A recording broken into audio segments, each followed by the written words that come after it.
Sahabat pendengar, hari ini kita akan memasuki sebuah kisah luar biasa. Kisah seorang manusia yang kehidupannya berubah drastis dari seorang penganiaya jemaat menjadi seorang rasul yang membawa terang bagi bangsa-bangsa.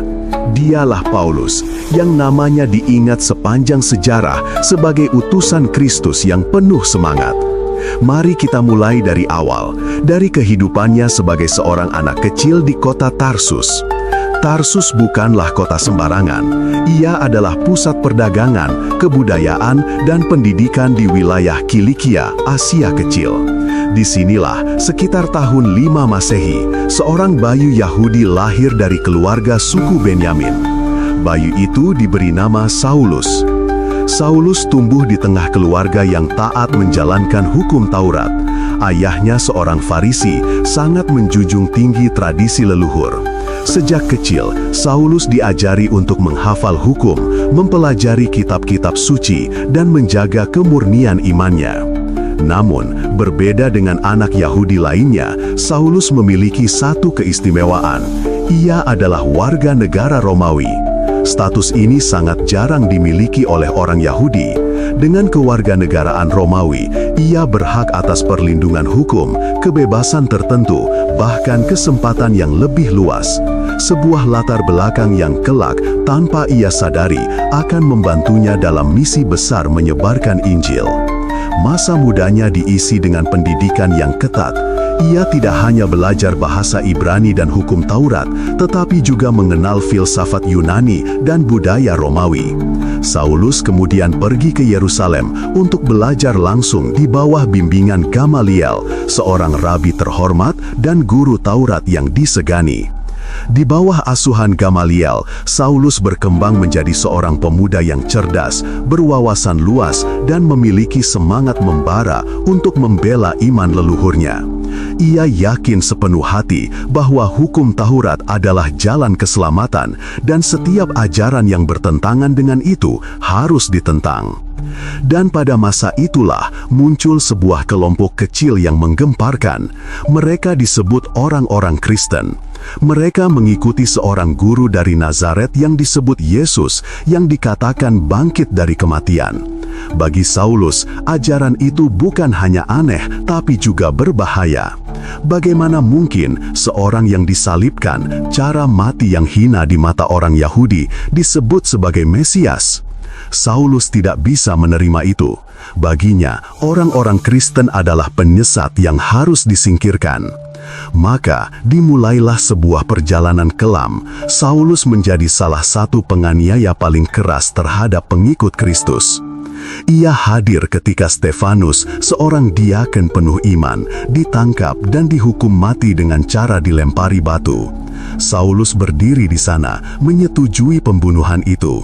Ia menjaga jubah para algojo, seolah-olah berkata, "Lanjutkan, orang ini memang pantas mati." Setelah itu, Saulus semakin bersemangat memburu jemaat. Ia masuk dari rumah ke rumah, menyeret laki-laki dan perempuan ke penjara. Ia menghembuskan ancaman dan kekerasan kemanapun ia pergi. Bahkan, ia meminta surat kuasa dari imam-imam kepala untuk mengejar orang Kristen hingga keluar Yerusalem. Satu kota yang menjadi tujuannya adalah Damsyik. Sahabat pendengar, disinilah titik balik sejarah akan terjadi. Sebuah peristiwa yang mengubah Saulus si penganiaya menjadi Paulus sang rasul. Dan pada suatu hari, ketika ia sedang dalam perjalanan menuju Damsyik, sesuatu yang luar biasa terjadi. Sebuah perjalanan panjang. Saulus dan rombongannya berjalan menuju Damsyik, membawa surat kuasa dari imam-imam kepala. Ia begitu yakin akan misinya, menangkap pengikut Yesus dan membawa mereka kembali ke Yerusalem untuk diadili. Hari itu panas terik, gurun membentang luas, langkah kuda dan debu jalan menjadi saksi dari niat yang membara di hatinya. Saulus merasa dirinya benar, bahkan merasa sedang membela Allah dengan tindakannya. Namun Allah punya rencana lain. Tiba-tiba, dari langit datang sebuah cahaya yang amat terang, melebihi sinar matahari. Cahaya itu menyinari Saulus dan orang-orang yang bersama dia. Saulus terjatuh ke tanah, tubuhnya gemetar hebat. Lalu terdengar sebuah suara, jelas, tegas, namun penuh wibawa. "Saulus, Saulus, mengapa engkau menganiaya aku?"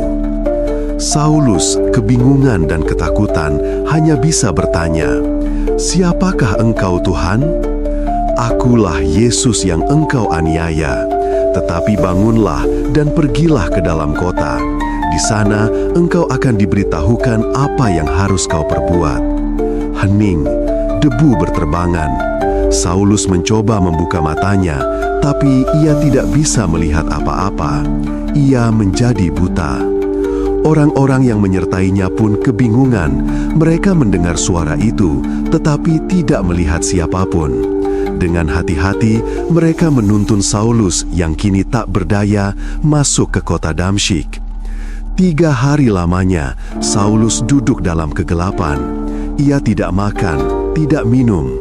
Dalam kebutaannya, ia merenung tentang hidupnya, tentang apa yang baru saja dialaminya. Segala keyakinan yang ia pegang selama ini kini runtuh di hadapan satu kenyataan: Yesus benar-benar hidup. Sementara itu, di kota Damsyik ada seorang murid bernama Ananias. Tuhan menampakkan diri kepadanya dalam sebuah penglihatan. "Ananias," firman Tuhan, "pergilah ke jalan yang bernama Jalan Lurus dan carilah seorang bernama Saulus dari Tarsus. Ia sedang berdoa. Aku telah memperlihatkan kepadanya seorang bernama Ananias yang akan datang dan menumpangkan tangan ke atasnya supaya ia dapat melihat kembali." Ananias terkejut. Bagaimana mungkin? Saulus? Bukankah ia penganiaya jemaat? Bukankah ia yang menyebabkan banyak orang Kristen menderita? Tetapi Tuhan berkata, "Pergilah, sebab orang ini adalah alat pilihan bagiku untuk memberitakan namaku kepada bangsa-bangsa, raja-raja, dan orang-orang Israel." Akhirnya, dengan hati taat, Ananias pergi. Ia masuk ke rumah tempat Saulus berada. Dengan lembut, ia menumpangkan tangan di atasnya dan berkata, "Saulus, saudaraku, Tuhan Yesus yang menampakkan diri kepadamu di jalan yang engkau lalui telah menyuruh aku supaya engkau dapat melihat kembali dan penuh dengan Roh Kudus." Sekejap mata, sesuatu seperti sisik jatuh dari mata Saulus. Ia dapat melihat kembali. Dan pada saat itu juga, ia bangkit dan dibaptis. Hari itu sebuah keajaiban besar terjadi. Saulus yang dulu buta secara rohani, kini benar-benar melihat terang sejati. Dari penganiaya jemaat, ia dipanggil untuk menjadi Rasul Kristus.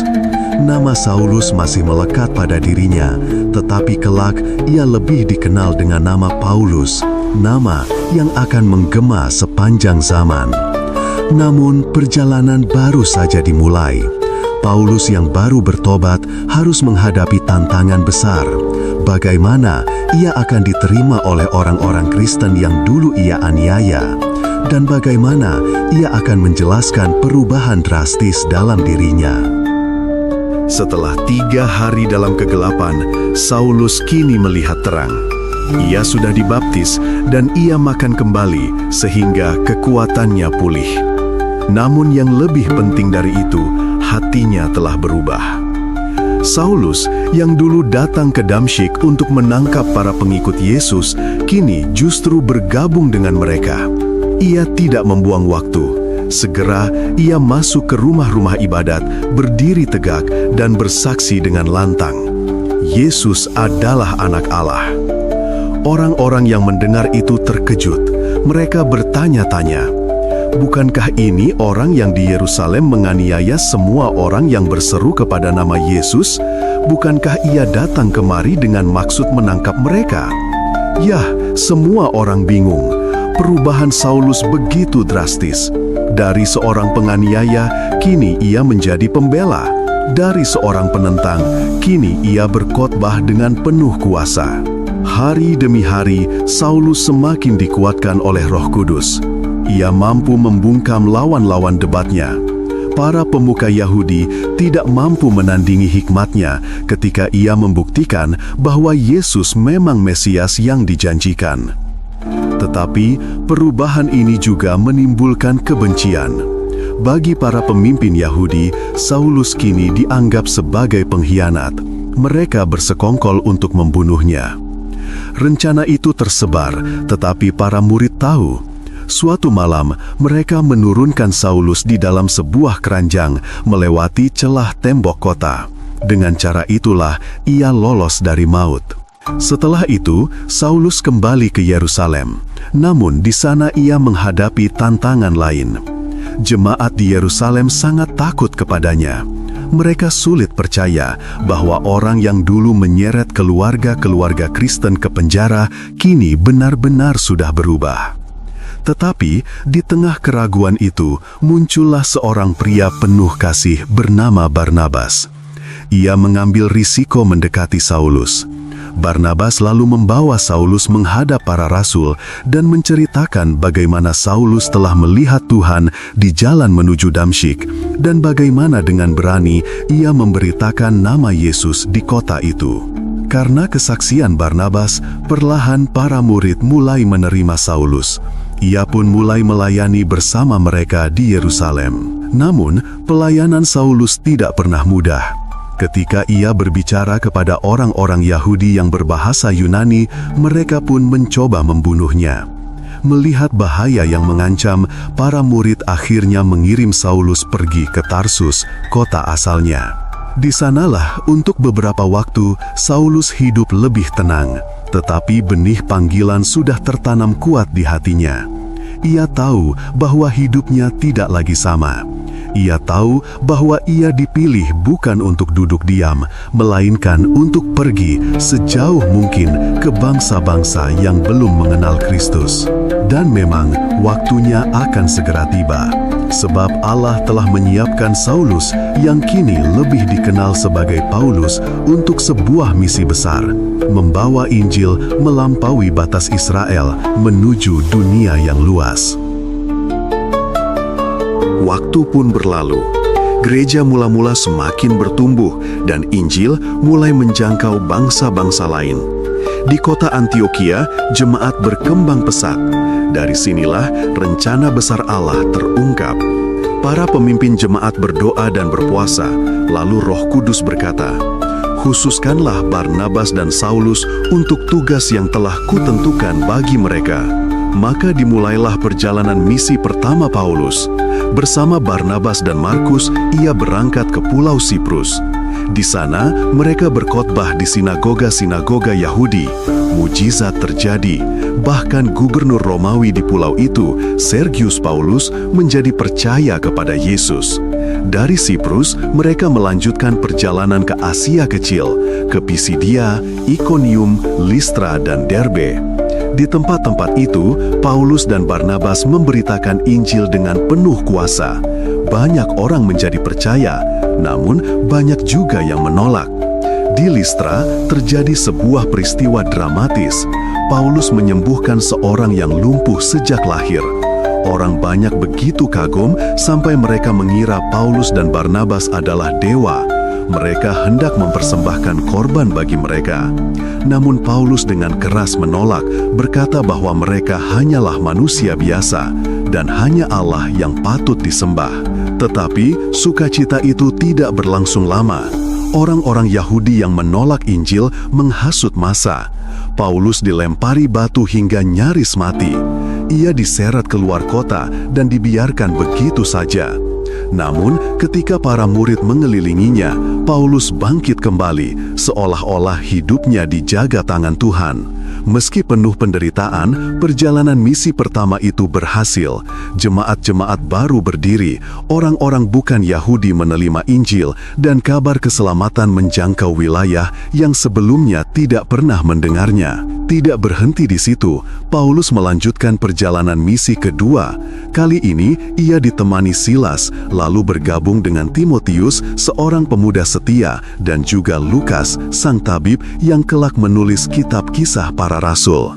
Dalam perjalanan ini, sebuah peristiwa penting terjadi. Di Troas, Paulus mendapat sebuah penglihatan di malam hari. Seorang pria dari Makedonia berdiri dan memohon kepadanya, "Menyeberanglah kemari dan tolonglah kami." Paulus pun mengerti Injil harus dibawa ke Eropa. Mereka berlayar dan tibalah di kota Filipi, sebuah koloni Romawi di Makedonia. Di sana, Paulus bertemu dengan seorang wanita bernama Lydia, seorang pedagang kain ungu. Hatinya terbuka, ia percaya kepada Kristus dan rumahnya menjadi tempat berkumpulnya jemaat pertama di Eropa. Namun, tidak semua orang senang. Paulus dan Silas ditangkap, dipukuli, dan dimasukkan ke dalam penjara.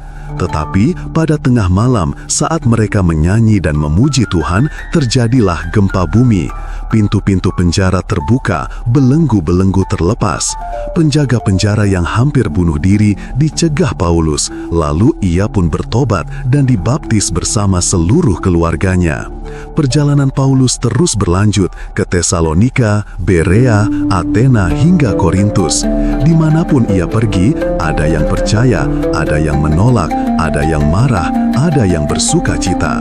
Tetapi di atas semuanya, Injil terus bergerak maju, menembus batas bangsa, bahasa, dan budaya.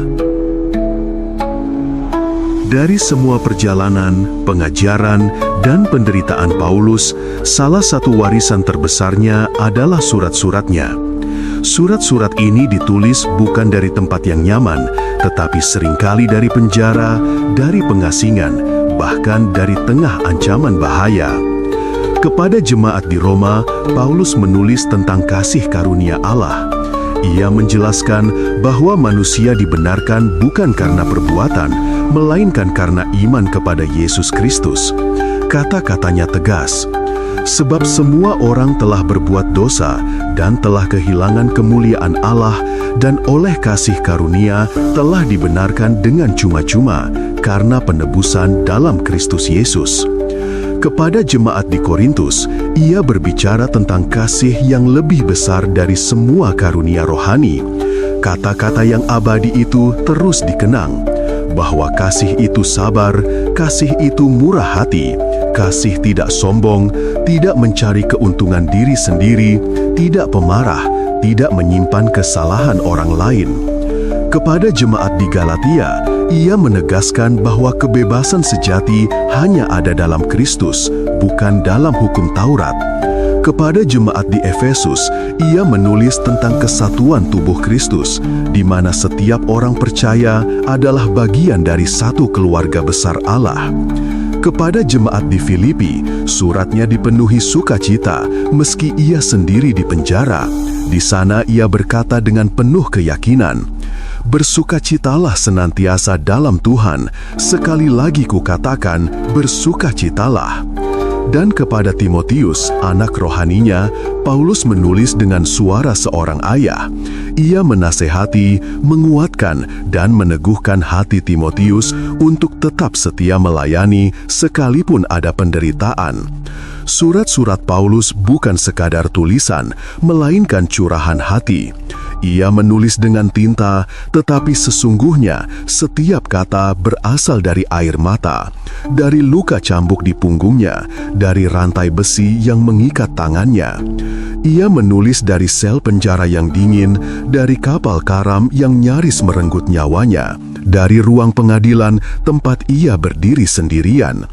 Tetapi di balik semua itu, ia selalu menyampaikan satu pesan yang sama: pengharapan di dalam Kristus tidak akan pernah hilang. Paulus tahu penderitaan bukanlah akhir. Bagi dia, penderitaan justru pintu menuju kemuliaan. Ia menulis, "Sebab aku yakin bahwa penderitaan zaman sekarang ini tidak dapat dibandingkan dengan kemuliaan yang akan dinyatakan kepada kita." Perjalanan panjang Paulus akhirnya membawanya ke kota terbesar, pusat kekuasaan dunia saat itu, Roma. Ia tiba di sana bukan sebagai wisatawan, bukan pula sebagai pahlawan, melainkan sebagai tahanan. Sebagai warga negara Romawi, Paulus berhak diadili langsung di hadapan kaisar. Maka, dengan pengawalan ketat, ia dibawa ke Roma.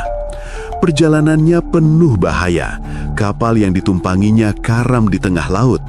Hembusan badai dan gelombang besar hampir merenggut nyawa mereka. Tetapi Paulus dengan iman yang teguh menguatkan semua penumpang. Dan benar, tak satu pun dari mereka yang binasa. Akhirnya, setelah berbulan-bulan perjalanan, Paulus tiba di Roma. Di sana ia tinggal dalam tahanan rumah dengan seorang prajurit yang selalu mengawalnya. Namun, meski dibatasi secara fisik, Paulus tidak pernah berhenti melayani. Ia menerima semua orang yang datang menemuinya. Ia mengajar, menghibur, menguatkan. Bahkan dari penjara itu, ia menulis surat-surat yang penuh sukacita dan pengharapan. Bagi Paulus, rantai di tangannya hanyalah rantai jasmani, tetapi hatinya tetap bebas karena ia hidup dalam Kristus. Tradisi gereja mencatat, pada masa pemerintahan Kaisar Nero, penganiayaan besar menimpa orang-orang Kristen. Di tengah gelombang kebencian itu, Paulus akhirnya dijatuhi hukuman mati. Karena statusnya sebagai warga negara Romawi, ia tidak disalibkan, melainkan dipenggal dengan pedang. Itu terjadi sekitar tahun 64 hingga 67 Masehi. Bayangkan, seorang pria yang dulu membenci Kristus, kini rela mati demi Kristus.